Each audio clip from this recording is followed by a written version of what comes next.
welcome back to my channel and happy new year. I am so excited that it is finally 2020. I've actually been counting down 2020 for the longest of time. I'm someone who gets like bored in like the first few months of the year, and then I'm just like, oh please, a new leaf. But I hope you guys have enjoyed the 2020 thus far.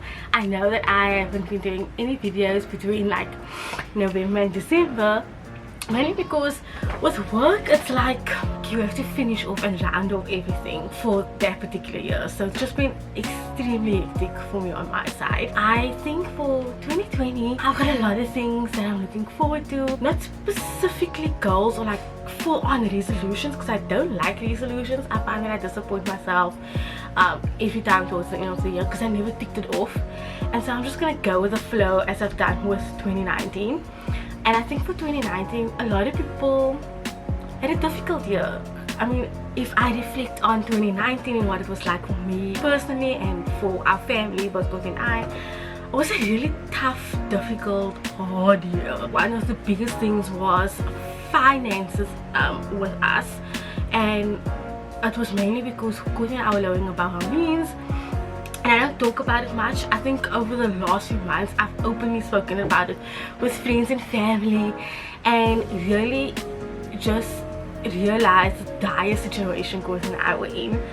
I mean, we were still fortunate enough to still have a roof over our head and able to buy food and all the basic necessities, but I think it was just society and how we were before our married life. We just didn't amend our lifestyle in the way that our budget now allows us, and so we found ourselves in really sticky financial situations. Of course, I've never shown this or ever spoke about it on my channel, but I actually want to do a full video probably next month on our finance journey and how our budgets were then and how it ended up being this huge mess, and how I'm like proactively trying to get us out of the mess.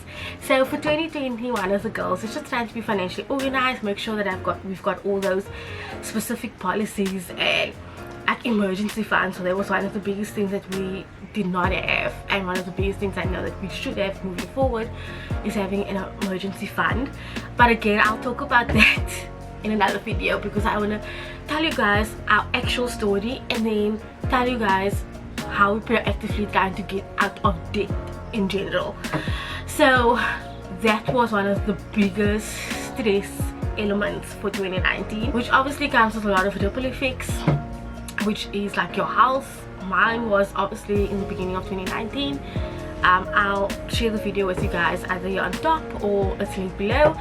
I ended up getting viral hepatitis A. It was a difficult time. I was out of work for about a month, and because of financial stress and everything that went with that, I was constantly sick. I was either having flus. I don't typically get flus, but I had flu a lot. I was constantly on Adderall. Like, literally Courtney would buy me a box of 40 Adderalls every month because I had a headache thinking about our finances every month. And that's what happens, you know. It's not only just one issue, it ties in with a lot of issues with that. Ever since proactively trying to get out of our financial situation, I've kind of now and then stopped with the Adderall. I do suffer severely from migraine, so that's also another issue. But yeah, like, it was a lot, and just emotionally as well.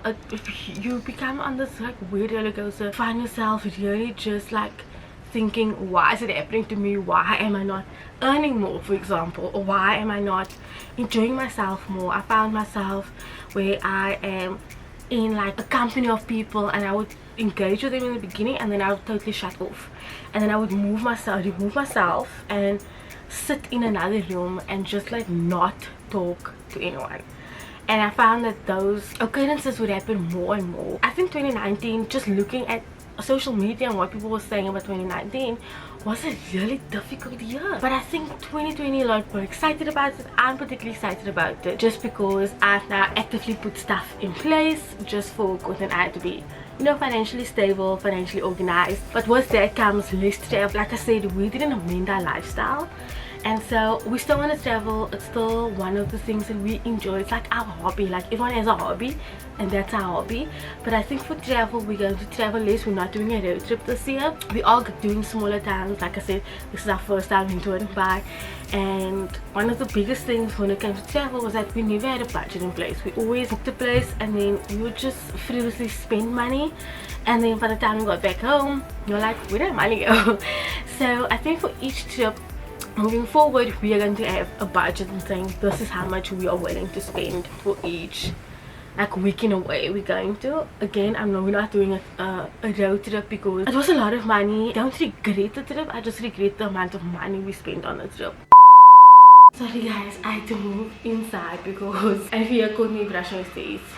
I'm sorry, but because we have to leave out of this place, and next door is a cottage like right next to us, and so the owner of the place is actually cleaning next door, and it's so awkward. But anyway, I'm hoping to redesign my blog because actually my website is supposed to be crashing, or the template that I have is crashing, so at some point I have to update my blog, and I'm really hoping to expand the whole small town thing.